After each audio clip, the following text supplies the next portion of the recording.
Great. Thank you so much, Dr. Mello, for the introduction. I'm happy to present today on some updates coming for biographical sketches and current and pending support documents that will be happening after the spring of this year.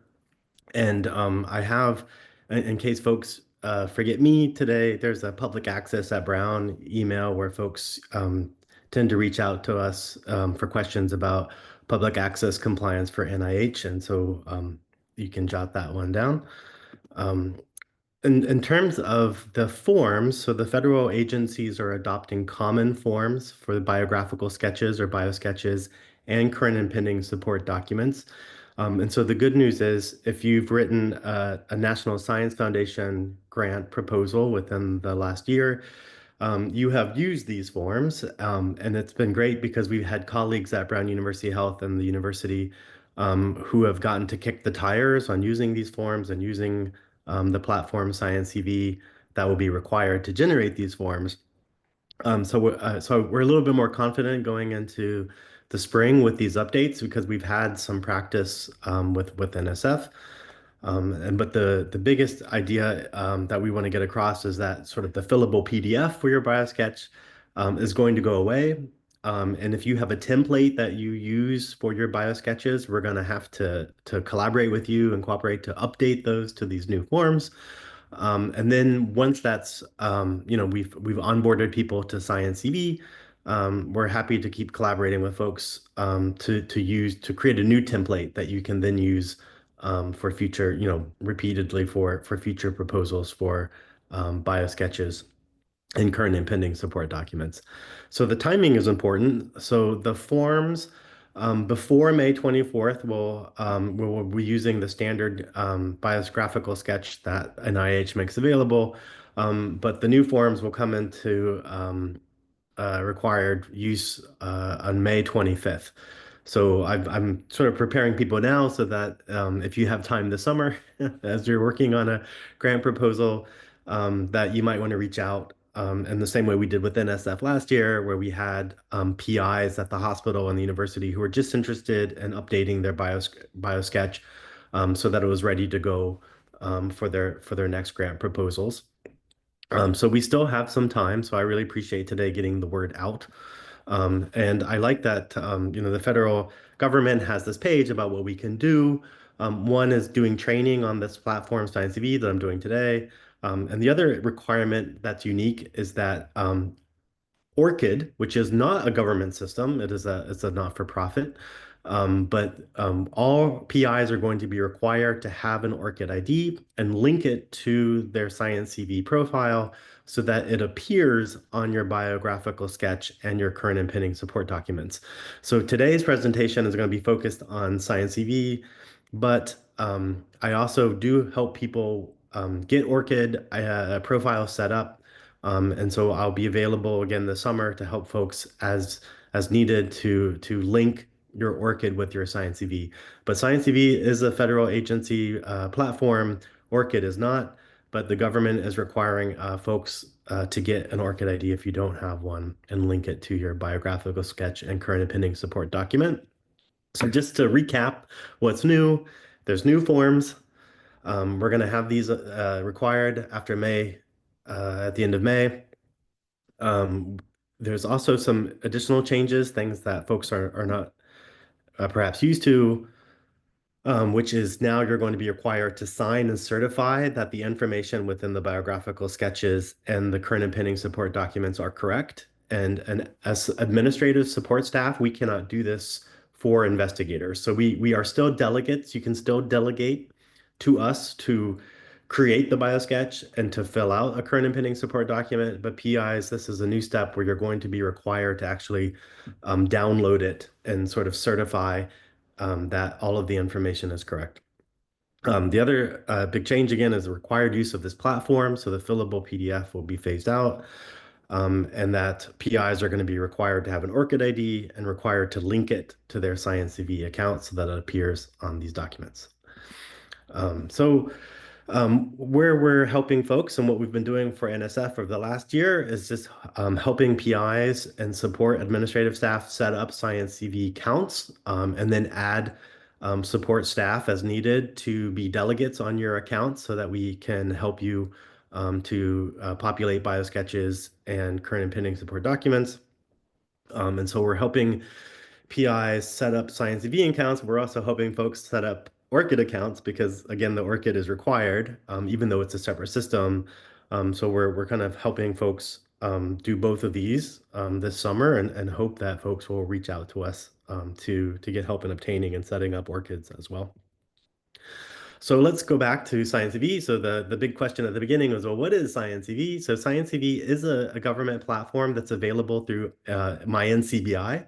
So the good thing about NIH, having this after NSF is that for NSF folks, they were not really aware of what MyNCBI is or NCBI, so that was a learning curve. And for this population, the good news is you're already familiar with MyNCBI. You use it for your My Bibliography. So SciENcv is in the same dashboard, so we activate it within the same space, which is great. It's going to be used to required use in creating biosketches and current and pending support documents. So importing citations into your biosketch will only happen through importation through My Bibliography and or ORCID. And so that's one of the reasons we've been helping folks on the ORCID side, especially in the physical sciences with the NSF, because there's no longer a fillable PDF where you can sort of import this. It has to be done from one of these two systems. And then helping folks work through this sort of electronic certification process.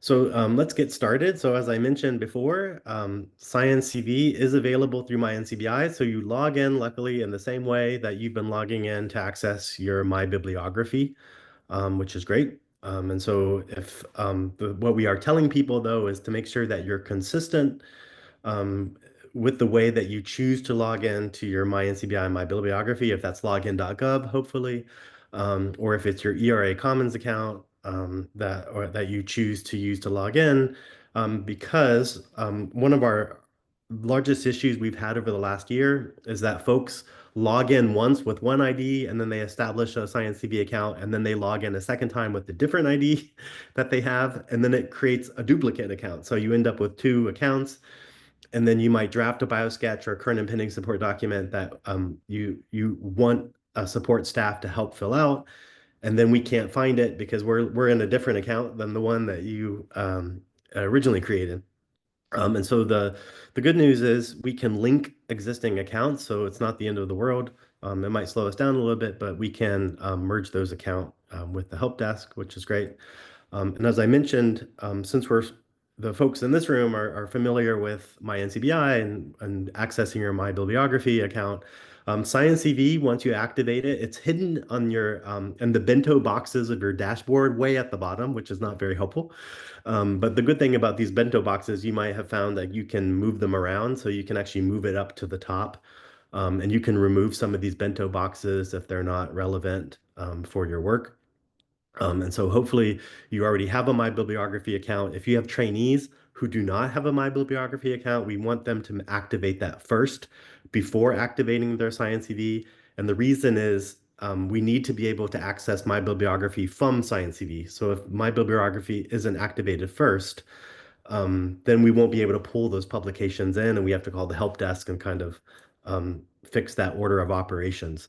And so for PIs, that's not going to be an issue, but for folks new and haven't set up a My Bibliography before, this is something that we're trying to get the word out about, that sort of order of operations.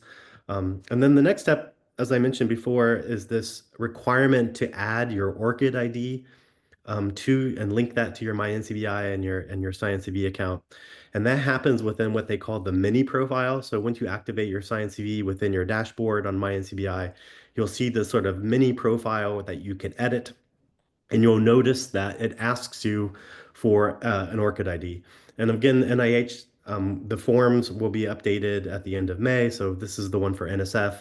So imagine that it says ERA Commons instead of NSF ID, but you can see there's a place now where it asks you to add your ORCID identifier. And then once you set that profile, anytime in the future when you come back to your dashboard, To activate your or to access your SciENcv, you just click Manage SciENcv, and that's where you would go to go and create your biosketch and your current and pending support document. So linking delegate access is the same, luckily, as adding a delegate to your MyNCBI account. So you always click on your name in the upper right-hand corner and click on account settings. And within account settings, you can type in ORCID, and then it will take you to your ORCID account, and then you'll log into ORCID and authenticate, and then it will automatically add that ID to your MyNCBI account. So this is my NCBI. So you can see here, I have linked it to Brown and I've linked it to ORCID. And so for trainees, we also link them to their ERA Commons account, and any other, like if they're affiliated with Brown, we link them with Brown, or login.gov, um, as folks need. And so adding a delegate, same thing as adding it to my bibliography, which is great. So in account settings, scroll down to delegates, add in delegate.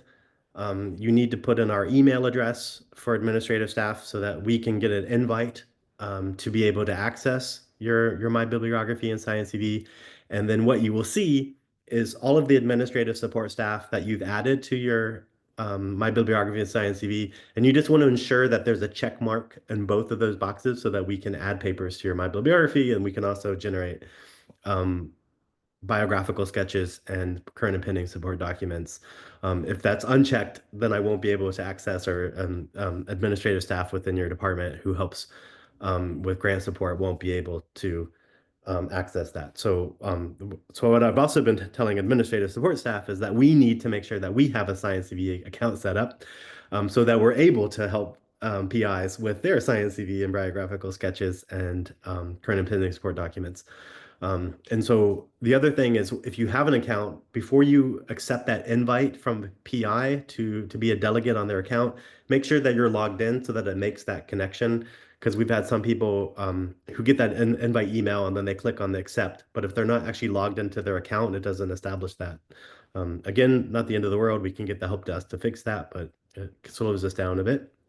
Um, so accessing the SciENcv as a delegate is very similar to my bibliography, where you just sort of see the list of PIs who have shared access with their SciENcv with us. So there's going to be a list that says SciENcv accounts delegated to you, and then you would see your faculty or PIs that you support listed there. And if you don't see someone there, then you can contact them and ask if they can add you as a delegate, or if you need help and adding them as a delegate, we can walk them through that process as well. And then when we're working in a PI's SciENcv platform, you'll see this sort of gold bar at the top that reminds us we're not working on our own, we're working in someone else's. And this is where I was mentioning, as delegates, we can still create a biosketch for you. We can still create a current and pending support document, but we can't sign it. So no longer is the case where we can kind of generate this document and then download the PDF for the proposal documents. Now PIs are going to be required to download it and certify that the information is accurate. So what does this look like? So the good thing is, when you log into SciENcv, you pick, the biosketch for NIH, or the current and pending support document for NIH, which is not there yet, but it will be at the end of May. And then what we've been helping people do is kind of, in the same way you might have a fillable PDF that you've been using as a template for your grant proposals, we just established an updated one, which is always good practice to work with the library anyways, to import the latest and greatest publications that you have in your My Bibliography and update it at the same time. And then once you have that template, then you can use that as an existing document to populate any future um, biographical sketches or current and pending support documents. So you can then use, so we just have to update once in the summer, and then you can continually use that one, well, until the federal agencies update the federal common forms again, but at that moment, which is great. And then, as I mentioned before, so the only way to get citations into a biographical sketch after May will be to import them directly from my bibliography and or ORCID. And so for the community that we're talking to today, it's going to be most likely my bibliography where we're going to have your papers. But we will be connecting your ORCID with SciENcv as well. So if you have other items in ORCID, and there's a lot of advantages to having citations in ORCID because you might have things like digital health innovations or data sets or software, other non-publication research products that you might want to highlight in a biosketch. And so ORCID is actually kind of ideal for importing some of those research products into your biosketch. Whereas, my bibliography is also ideal for getting your journal articles um, from PubMed directly into my bibliography and then directly into the biosketch. And so this is the other new thing is this certification process. So I can walk us through what this looks like for us as a support staff and what you see as the PI when you download these files. So in the biosketch, after we populate this, if you say like these are the publications that you want us to add, we can do that. But then we see, when we try to download the document, this box will pop up and say that, the PIs are required to certify this document before we can download it. So we can't download it until you have certified this document. And then when you log in, you see a different box that then explains that you need to review the document and certify that the information is accurate. And then you agree to that. Same thing with the current and pending support document. When we log in, we can add information on the awards that you have current or pending, but and the effort percentages and whatnot, but we can't download it until you download it and certify that the information is accurate and correct. So this is what we see, that the certification is required by the PI. And then when you log in, you'll have a box very similar to the BioSketch one that says that you need to review that the information is accurate and sign off on that, which is good. And then after that's signed, then administrative staff, we can download it and then have that document with all of the other documents for your proposal. But we do have folks that need to go back in and change things from time to time, and we have to redo that recertification. So that signature is kind of frozen in time, so it's kind of versioned. And so once that is signed, we have to go back in to that template and make the changes, and then you're going to have to download it and certify again. So it's kind of that certification kind of travels along with the file. We can change the name of the file. We can download it and rename it. But anytime changes are made, we have to go back and do that certification process again. So this is just an example of what happens when I try to edit it. You'll say that the document has been signed and I can't edit it. So we until you do the recertification again. But as I mentioned, you can still once it's certified, we can download it, we can rename it, and then add it to that proposal. As I mentioned today, we don't have time to like do the ORCID part, but ORCID is not a government platform. It's a non-for-profit. ORCID is a persistent identifier for an author, so it's a unique ID that follows you, which is great if you have a common name and there's more than one author who has a name similar to yours that distinguishes you um, as an author. And this is going to be required to obtain to add to your SciENcv mini profile so that it appears on your biographical sketch and your current and pending support document. So we are helping folks with this as well. And in ORCID, you can also appoint administrative support staff as delegates. And that's a separate process that I help people through. So then we can add citations not only to your My Bibliography, but we can also add citations to your ORCID record as you need us to do, which is great. But we just want to make sure that folks are aware that these are separate systems. And so to get an ORCID, since it's a not-for-profit, it's an open access system. Anyone can get an ORCID at any time. And just by going to this URL at the top of the screen, if someone is affiliated with Brown, you can go to the Researchers at Brown page and scroll way to the bottom, and there's a box that says get a Brown ORCID identifier. And all that means is that it automatically, there's an API that will claim an ORCID number for you and then automatically affiliate your affiliation with Brown. It's just optional to do, but it's just sort of a quick way to grab an ORCID if folks don't have one. And then uh, your profile, all you write now for the requirement for the SciENcv is to have the ID. Excuse me. And so once you do that, you'll have that identifier. We follow those steps at the beginning of these slides to link that to your mini profile and link that to your MyNCBI profile. But since you have this ORCID set up, we can also help you in the library to populate it with the publications or other research outputs that you want to have, since this is a publicly available record that you might want to curate in the same way that you do your My Bibliography.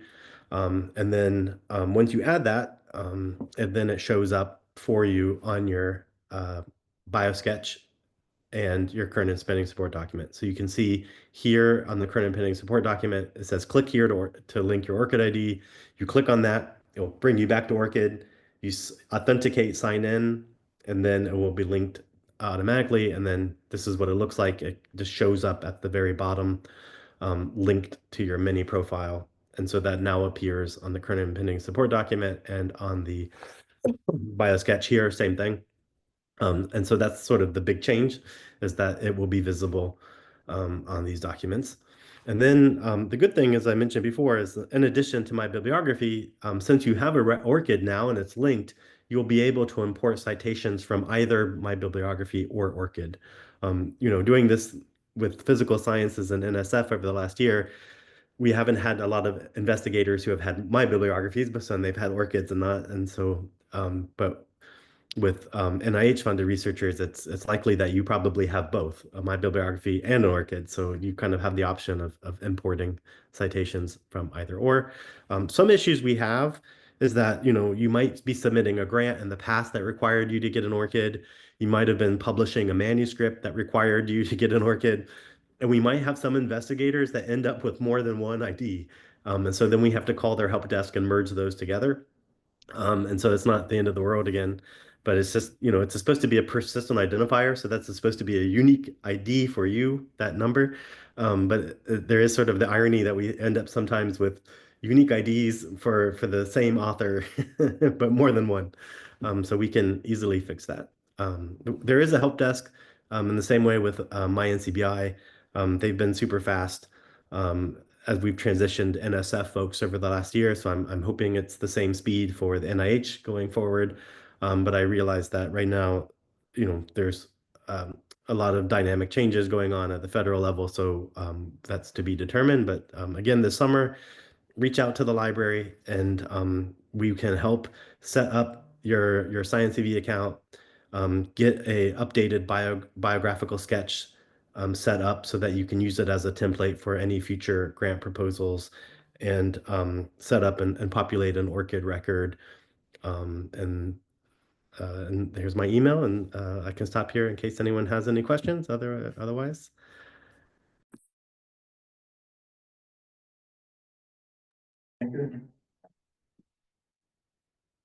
Ready to make our new bio sketches? Yes.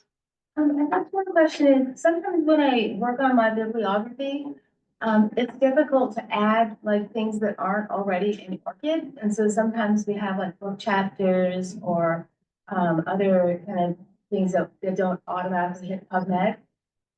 Is it good to add those things, or should we wait for them to, I guess, be updated on their own so that we're getting like the best possible reference? Is there any duplication that happens when you add things?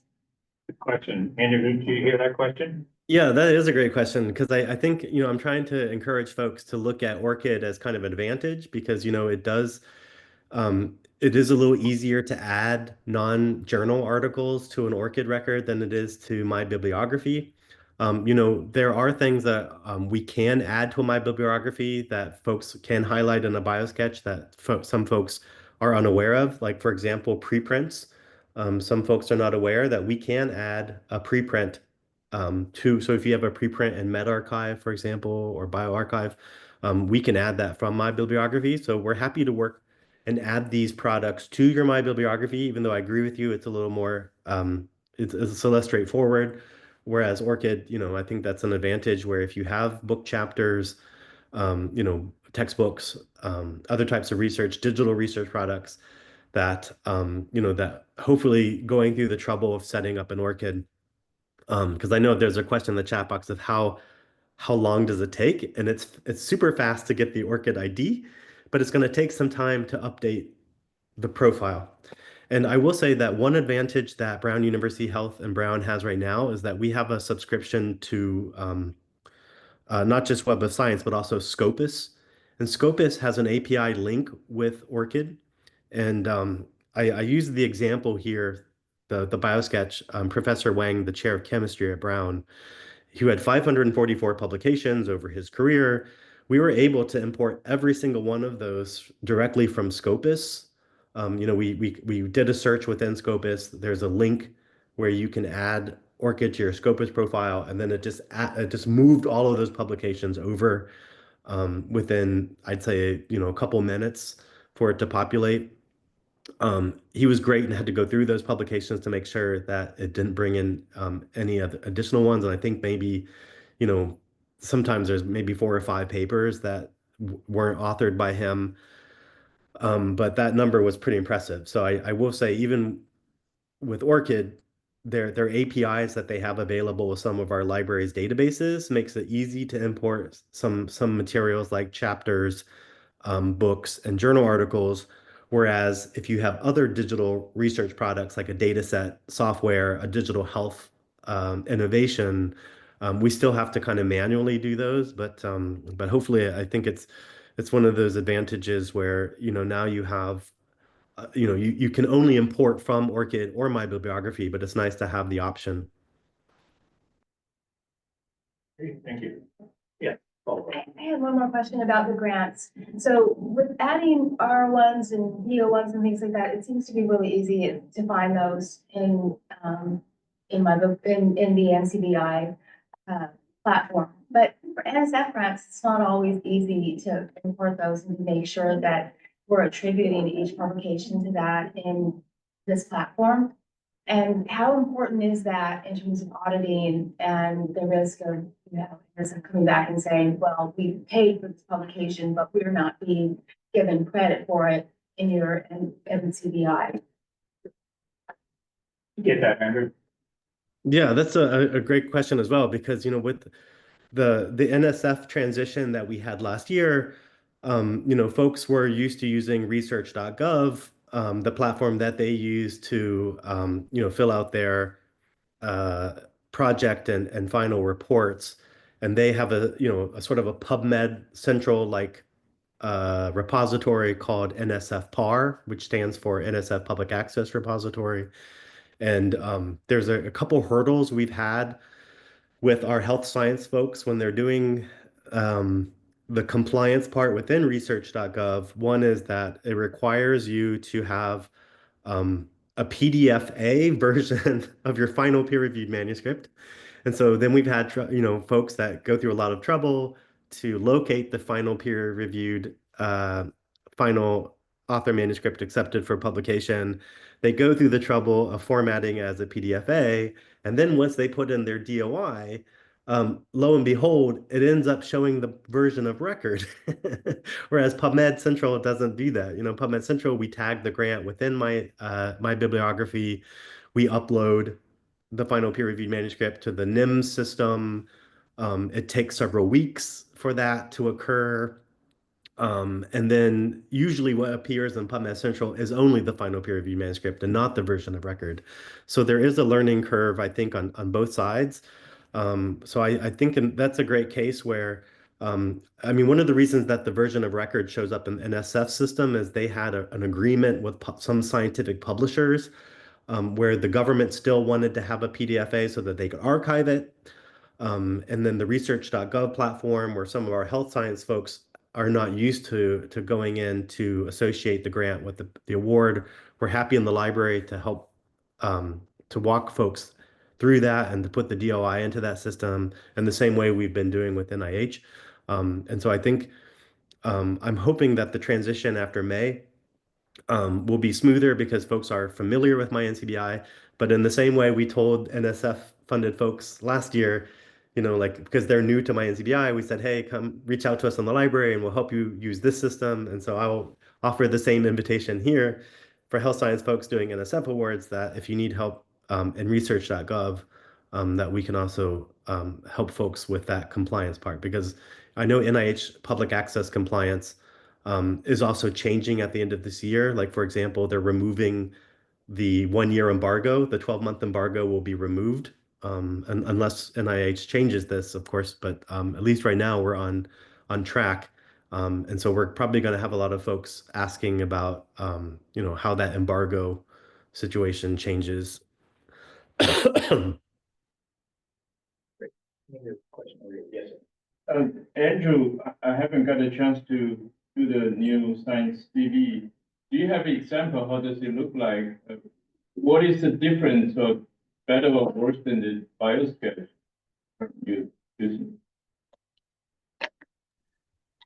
Yeah, definitely. I think, I mean, the good news is that, there's still a section in which you have to put your publications in. You have to select 5 publications. So overall, I think a lot of the common form changes had to do with the government document called NSPM 33 that has to do with like research integrity because there were some cases in which folks might have had funding from external resources that were not reported. So I think, our research integrity colleagues can give us more background and on how those forms came to be. But at least from the library side, we've had questions, of course, with folks who are new to SciENcv, setting up their new biosketch as a template. But it seems pretty straightforward. So I would say that a lot of the changes really just have to do with like documenting.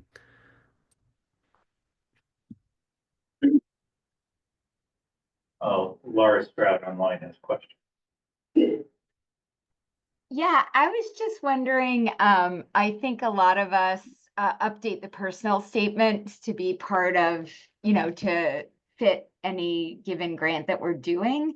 How does that work? Can you talk a little bit about how any tips or suggestions?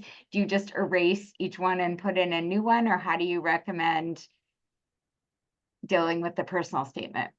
So the good thing is once you create a biosketch within SciENcv, it's sort of you keep all the copies of everyone that you've generated. So you'll see a list of everyone Oh, that you generate for a grant. And then in future, you can go back and pick one of those as a template. oh, Yeah, that's a great advantage. fantastic. Yeah. And so what folks have done is so for NSF last summer, we had some folks who just wanted to create sort of a generic one where they could go in. But that's a great point with the personal statement. If you want to have more customized ones, you could create several and then choose between, so we don't necessarily have to create one template. You can create more than one template.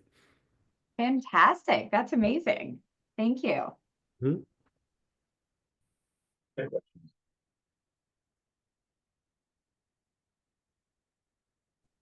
Notes online. Andrew, I have one question. I support a doctor who also has several hundred publications and helping to set him up with some of this, I noticed that his ORCID is barren. So I want to know if Scopus is something that you need to have an account for. How do I populate from that resource? Yeah, that'd be very helpful.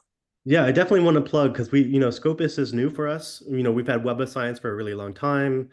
When the university and Brown University Health, with their collaboration on ramping up research as I think the current momentum, that a lot of health science researchers said they really, really wanted access to Scopus, and we have it.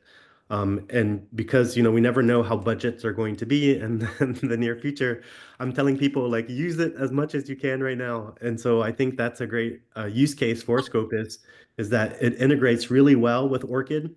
You can search for the investigator's name.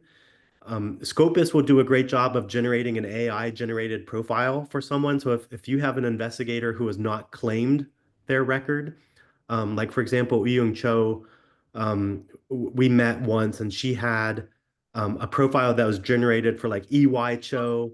One was for like Cho Eun Young. It sort of created very EY Cho, like it created 3 different profiles. But most of them were accurate. And so we were able to merge those profiles. And once she claims her Scopus record, that import through ORCID is very fast, and it does a great job of locating the papers and pulling those in. And then they have them at their fingertips when they're generating a biosketch within SciENcv. And how can I access that Scopus record? Like, where can I find that in the Brown University resources? Yeah, so if you're on the library homepage, there's a guide for health sciences right on the front of the page, and there's a link to databases. You can also go to our database A to Z list and type in Scopus. And we also have what's called a best bet. So if you just go into the search bar at the top of the library homepage and type in Scopus, it will come up as a best bet.